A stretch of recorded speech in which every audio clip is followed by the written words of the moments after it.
A warm hello to all our friends on YouTube, and of course, everybody in the live gathering today. You are so precious, and I'm so thankful to have you as my Dharma siblings, summiting this great apex together. I couldn't have asked for better friends and better Sangha. And our approach to the Dharma, has spontaneously arisen from these gatherings.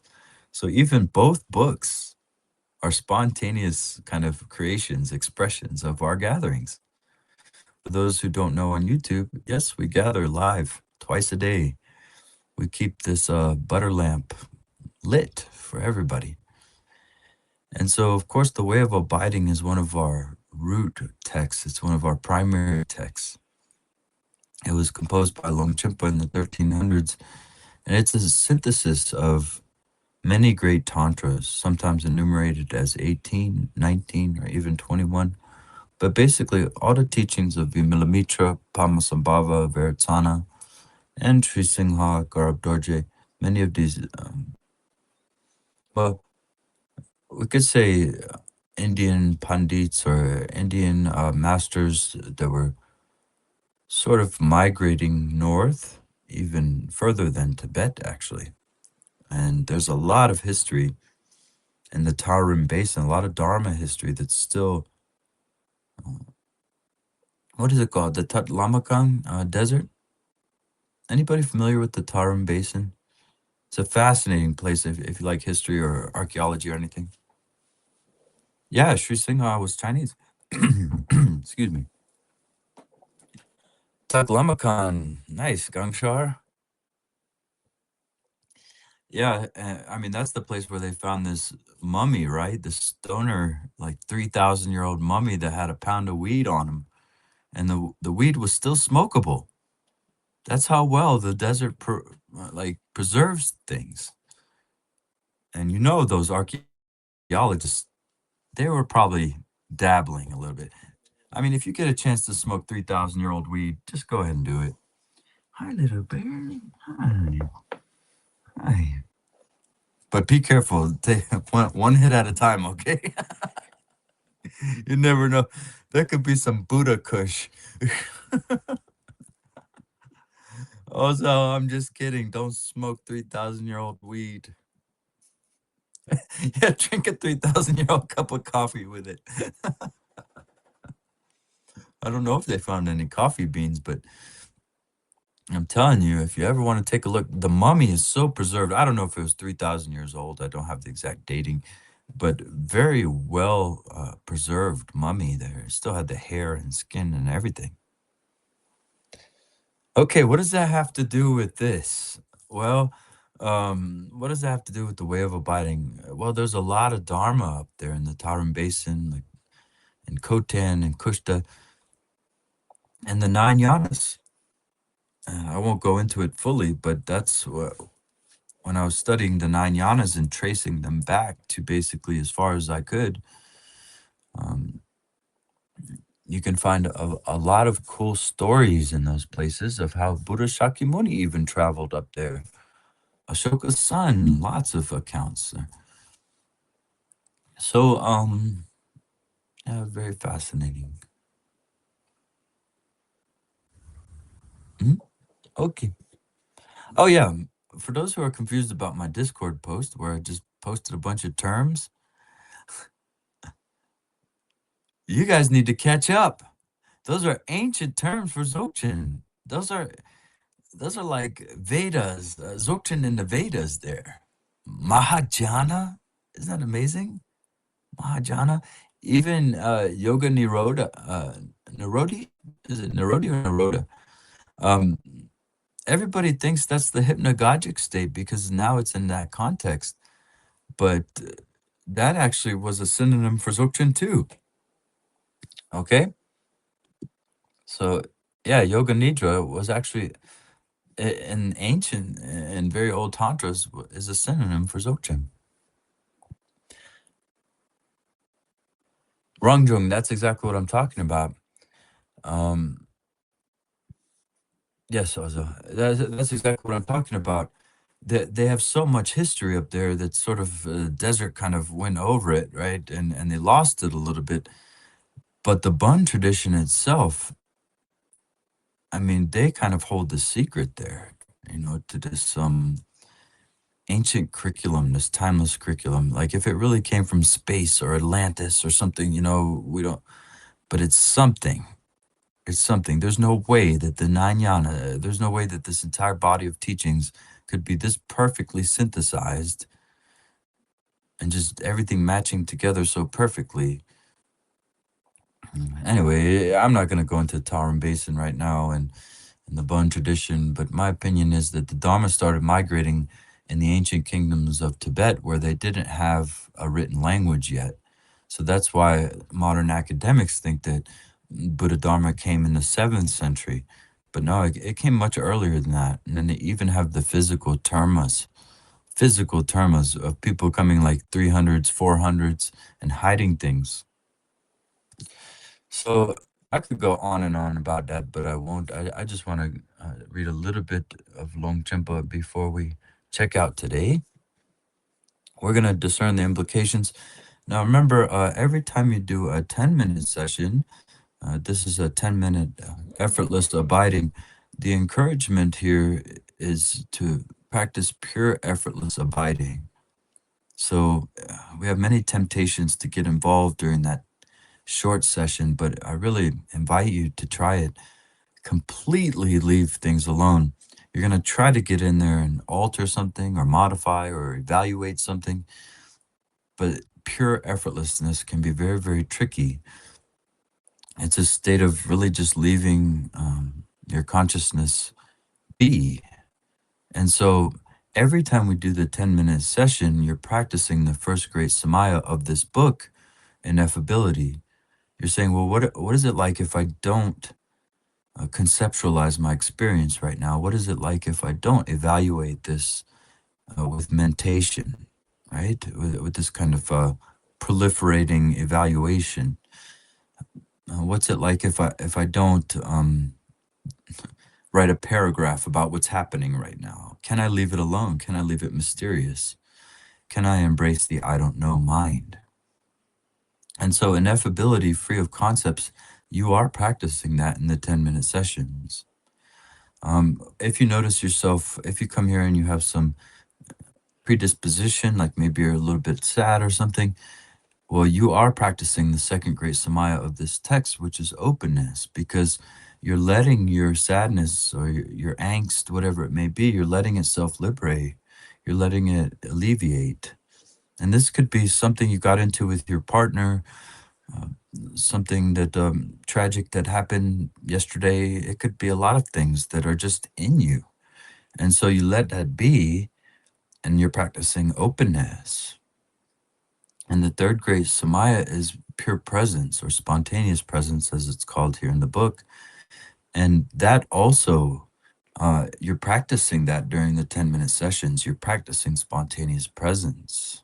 Because if I'm abiding here and I start displacing myself into the past, oh, what happened there? Did I do the right thing? I think I messed up, really displacing myself with that grasping, with that weight into the past. Or maybe I'm displacing myself from presence in the present. Oh, what is this feeling right now? Am I enlightened? This must be enlightened. This is what all these lamas are talking about. We kind of go into this rumination or fantasy about what's happening now. And so just like that, the future can also be a displacement from presence, obviously. This is the main cause of so much pain out there in the world. I gotta get to work right now, and I'm gonna run over anybody to get there, and I'm gonna cuss somebody out to get there. And people might stop, hypothetically. What if somebody stopped and said, why are you so spun right now? Well, I gotta get to work. Where do you work? I work at Walmart. It's like, wait, so you're willing to commit vehicular homicide to get to your job at Walmart? Like, does the logic not add up? You're willing to speed through your own neighborhood and go crazy and everything, and disturb the air and disturb the environment just so you can get to that 9 to 5 where they treat you like hell. Put that into perspective. Yup, it's because the boss is demanding, Yishin. The boss has always been cracking that whip. That's the trend, you know?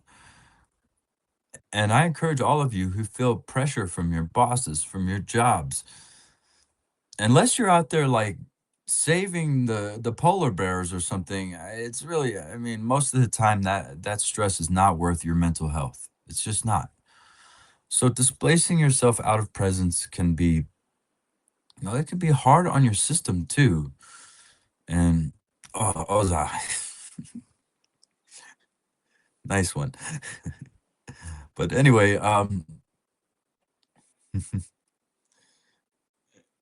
yeah, long topic. We could make a whole session out of that. So the fourth one is what we're on now, the theme of oneness. So you're also practicing that. All four foundations of mindfulness are here in the 10-minute sessions. Let's all stop right now and do a 30-second effortless abiding. Well, you're here right now.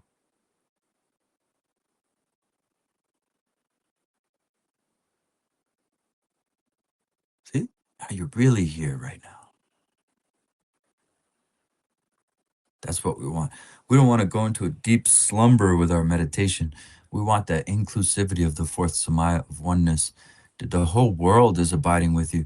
In fact, it's not just your emotional energy that gets to go back to equilibrium, that gets a chance to settle. The whole world is settling with you.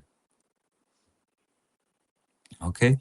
And so now we're discerning the implications of oneness. It says, now the implications of everything as a single state of naturally occurring timeless awareness can be discerned.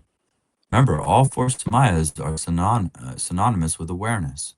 They're synonyms for awareness. So yes, you're practicing open awareness in the 10-minute sessions, but that can be subdivided into many things. So one implication that can be discerned is that consciousness and apparent phenomenon in themselves constitute this naturally occurring awareness. And the root verses of the Way of Abiding state, one implication that can be discerned is that all phenomena are of one taste. All apparent objects are unreal appearances, the realm of emptiness.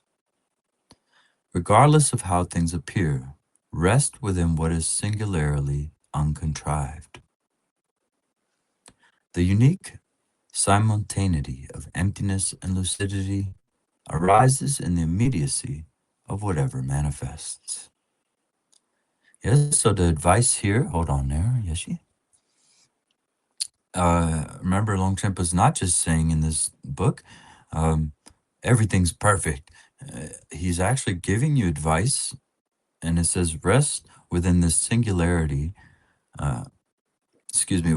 rest in what is singularly uncontrived. And so as we rest here, there are many, many objects in our vision, but there's one thing within all this that's uncontrived, and that's the nature of everything, awareness. So you sort of, and that's what Kordu and Dzogchen preliminaries do. They sort of separate awareness out from the objects, and so that you can rest in awareness instead of being in the turbulence of these fleeting objects and everything. But how are phenomena of one taste?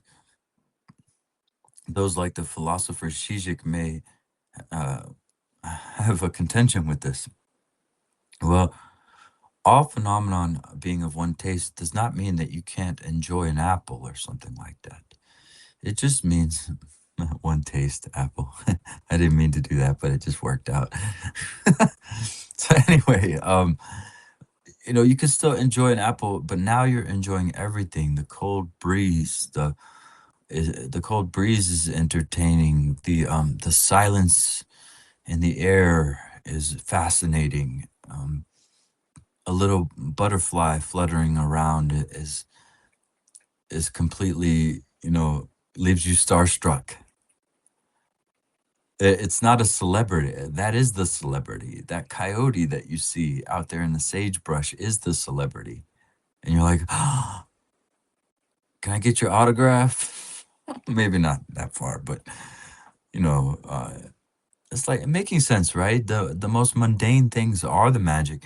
If we keep looking for sensuality, if we keep looking for sensationalism, that's going to run its course. One day you're not going to be able to get the sensations to the max. You're not going to be able to get everything amplified.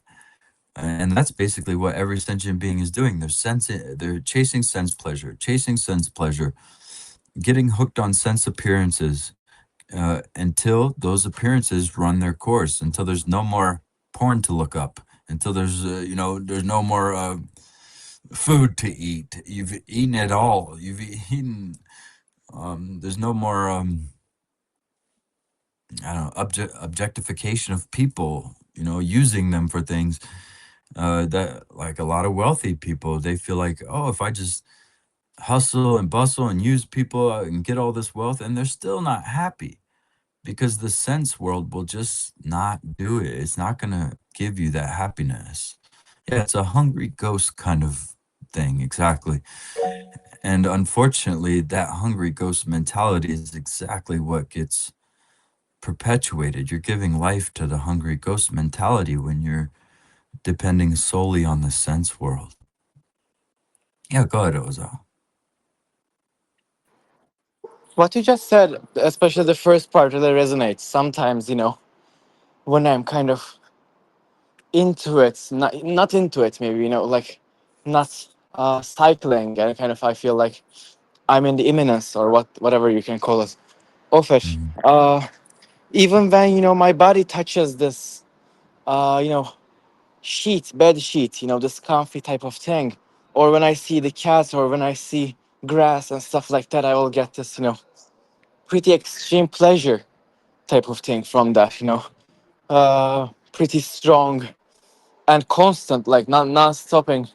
But that presents itself still, sensually to me, like in the sense that, for example, when I kind of see that cat in that, kind of in imminence or whatever you would call it, uh, it feels like something is still coming in through my eyes and kind of covering my body in pleasure or something, because I'm kind of not obstructing it. Or when I touch that cozy bed sheets, it feels like my body is covered in this uh, what do you call, like, bliss type of thing.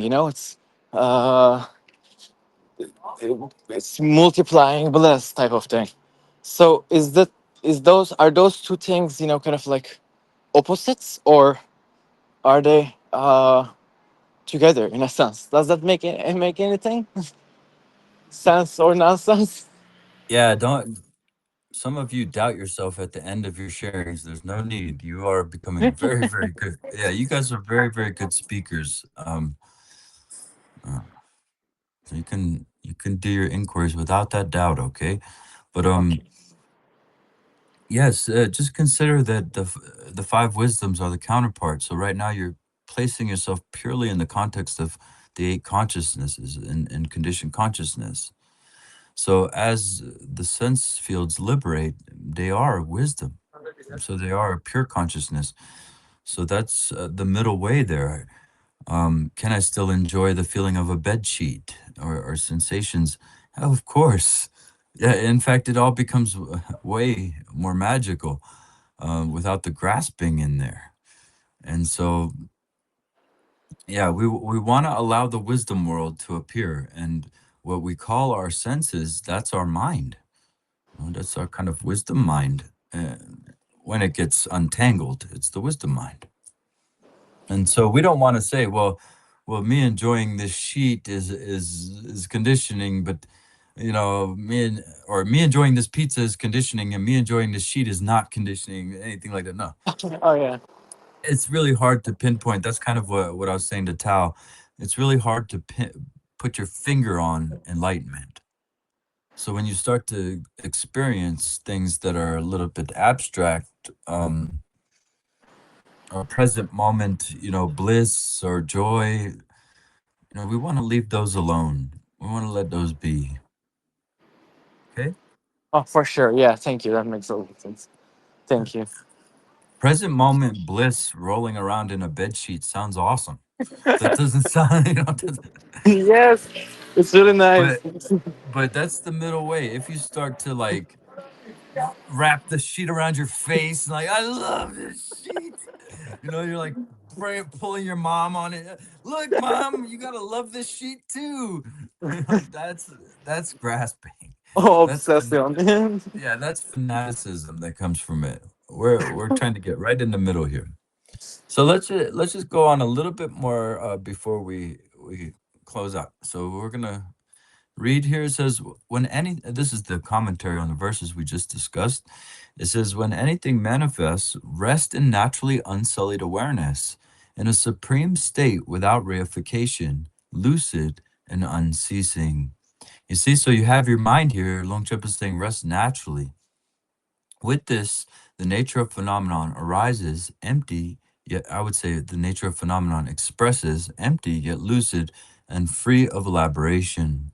The great Garuda Tantra states, the implication of supreme and naturally occurring relaxation within the immediacy of apparent phenomenon and consciousness can be discerned within the interval between cause and effect, naturally arising and or naturally expressing and free of elaboration.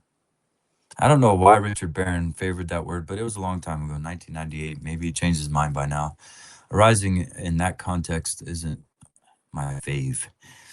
So the all creating monarch states, the Sarvadharma Bodhicitta Mahasandhi Kulaya Raja Tantra states. I just love that original Sanskrit name.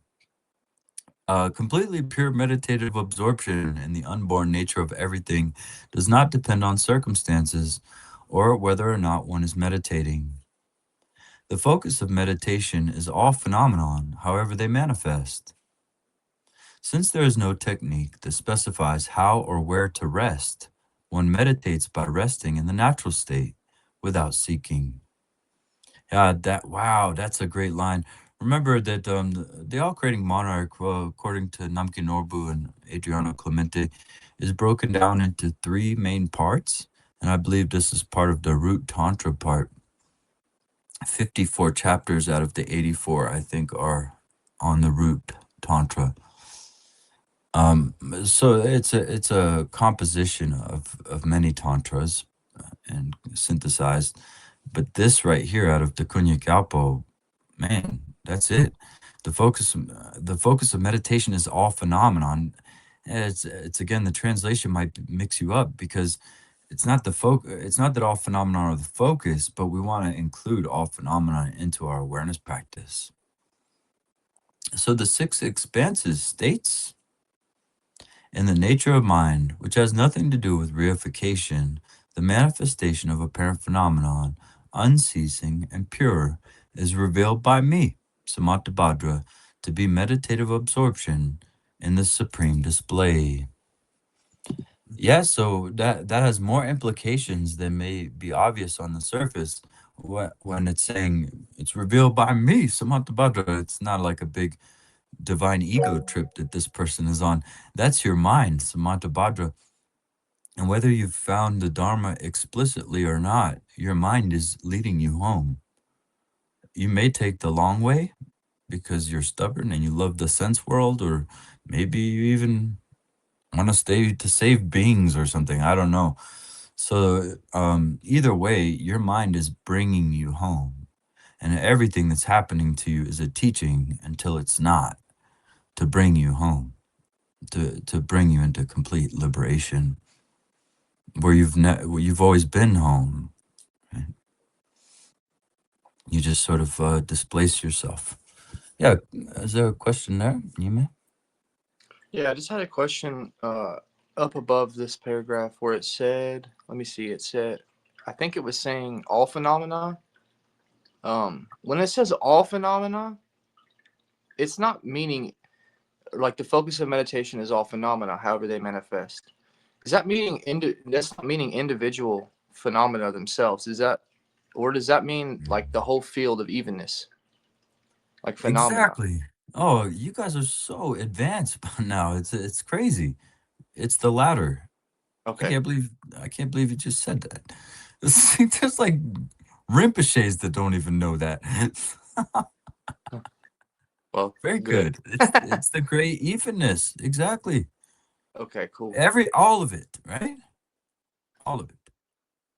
Yeah, it's good. It kind of confused me because it said the focus of meditation is all phenomena, however they manifest. So I was like, well, Right. that doesn't make sense to each individual one. But yeah, because the translations can throw people off. That's why having friends to go over this text with, the way of abiding, is really great to have people to go along with you, because the translations, just like that. What was it? The focus of meditation. That probably said something like, within your awareness practice. It's more like that rather than the focus of meditation. Yeah, that line, it's totally different when you actually translate it in the proper context. With all due respect to Richard Barron, okay? I think he does an amazing job. Okay, everybody. Well, that is it. Thanks to those who stayed a little bit over time today to go over the way of abiding. It does also benefit other beings to take part in these. So you're helping others, you're helping yourself. It's all good. And are there any final thoughts, comments, questions? I need a beer. Everybody ready to go? Have a great day, huh? Hope you're getting everything you need. Nobody's stressing you out. Hope you're getting your food and your water. Getting some smiles in your life, and get some good fresh air. And okay, so we'll just take a moment of silence then. Of course, there are many beings in his presence that are suffering. And any merit this gathering has stirred up, any wisdom, compassion, we give it all to them with a moment of silence.